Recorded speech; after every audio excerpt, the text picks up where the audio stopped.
What's good, everyone? OJ here. Welcome back to another video. Today we've got some awesome information for you guys, so let's go ahead and get right into it. And we're starting off with the big Q4 2020 Nintendo earnings results. We've got a solid date for when this is going to go down. It's going to be May 6th JST, so I live here in the West Coast, California, so that will be May 5th for me, and maybe very early in the morning for East Coast people ET time. And usually what they cover here is the top 10 software sales. So we're going to get the sales numbers updated for Mario Kart 8 Deluxe, also Super Smash Brothers, Pokemon, all of the big games. You're going to get those sales numbers, Animal Crossing New Horizons, and then they also go over the console sales as well. And this is kind of what everyone is kind of looking to see, is how well is the Switch system doing. Now, last time we got just about 80 million units by the end of December or so. So I'm guessing that it's going to be at least minimum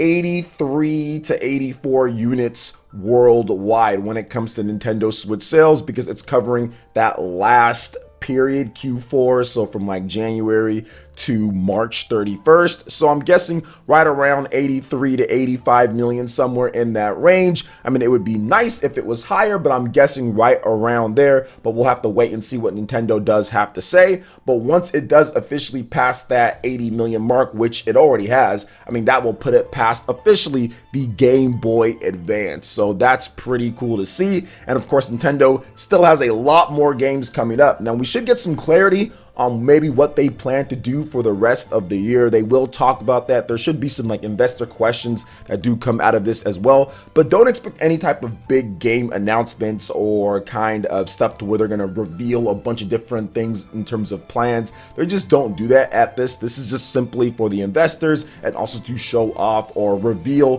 what the sales numbers are for transparency for the investors and for the board members and for everybody there. So Nintendo is one of those companies that always does this. They're actually the best at it in terms of having that transparency with their video game sales. They tell you exactly what's going on, even when it's bad. Like with the Wii U, they just said, hey, here's the sales numbers. I mean, this is just what it is. And they still did everything that they do at this point. When it's good, they did it when it's bad too. So that's how Nintendo always operates with this, and people always cover it. So I'll definitely be there to cover it as soon as it happens. I'm guessing like with the sales numbers with the top 10, we should see where Super Mario 3D World plus Bowser's Fury is. I'm not sure if that will crack the top 10 just yet, but I am expecting that game to be a 10 million unit seller very soon here if it already isn't there. So Super Mario 3D World plus Bowser's Fury, that game is having massive sales when it comes down to it, because the eShop sales are good and also the Amazon sales have been very good. But it'll also be interesting to see if Nintendo mentions anything with the updated release list.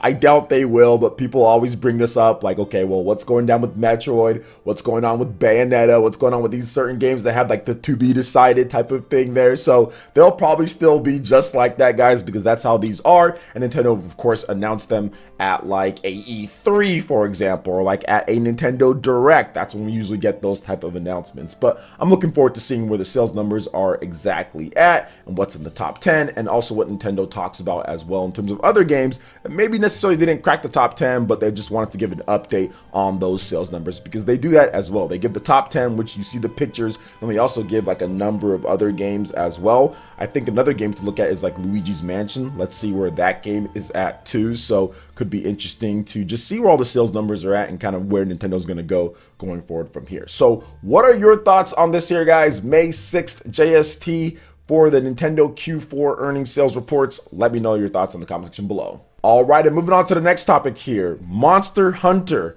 a brand new digital event, is going down tomorrow morning, or April 27th, 2021, 7 a.m. PDT, right here, California. I'll be streaming that, /15 BST. So that is 10 a.m. Eastern time, and that is 9 a.m. Central time. So I'm looking forward to this quite a bit, because not only are they going to go over new content for Monster Hunter Rise, new monsters to hunt, new abilities, new things to do in the game, but we're also going to get more information on Monster Hunter Stories 2 Wings of Ruin for the Nintendo Switch and also the PC. So that's very exciting, because for those who don't know, because a lot of you guys didn't play the Nintendo 3DS game, this is a traditional turn-based JRPG with some new twists mixed in there and out. And it's one of those things that so far, based off of from what I've played from the first game, they haven't actually showed exactly how the battle system will work and the turn-based battles. Like, they've just shown some like clips,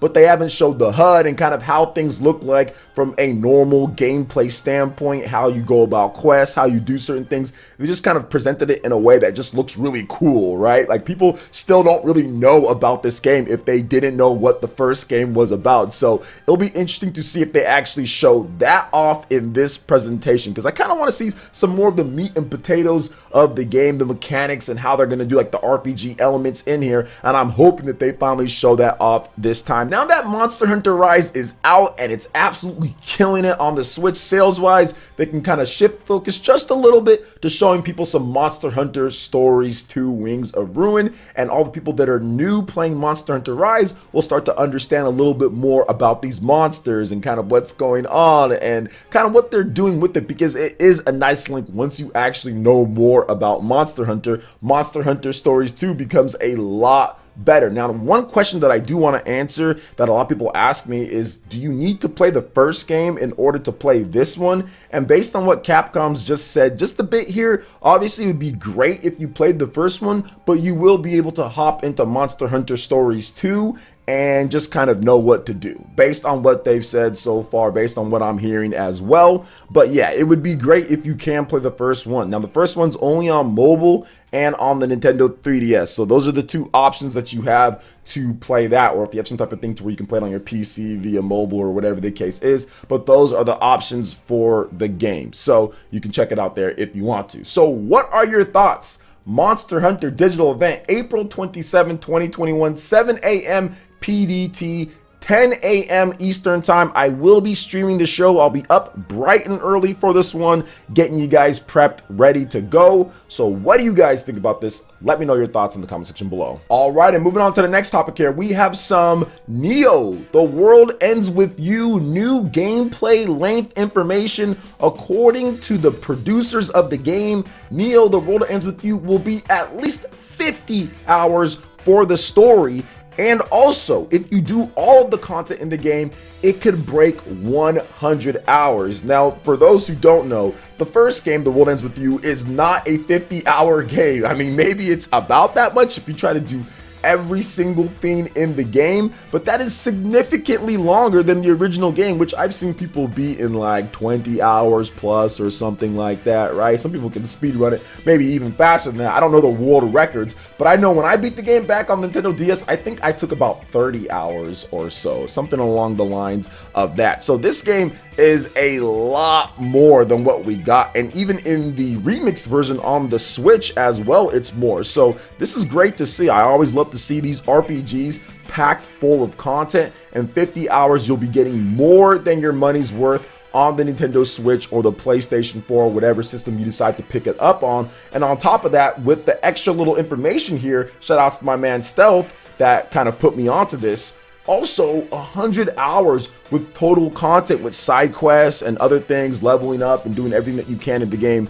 Very good to see that. And a game like Neo 20, The World Ends With You, that's the abbreviation there. Like, you want to be able to do everything because you never know what they're going to throw into the mix when it comes to ending wise and all of that. So I always 100% most of these type of Square Enix RPGs, because Square Enix is known to throw in those little secrets and those little things in there for people who go the extra mile and complete everything. So I'm hopefully going to try to do this, but The World Ends With You is one of my favorite franchises of all time. I absolutely love the style, the sleekness, the gameplay. This game is looking even better than the original, so I'm looking forward to diving into this one this July. There's just so many games in July, a lot of big RPGs too. This is the summer of RPGs because we also have Tales, in addition to Scarlet Nexus coming out this summer, man, and Monster Hunter. It's just crazy. So many RPGs, but hey, it is what it is. You got to deal with it one way or another. So what are your thoughts on this, guys, when it comes to Neo 20?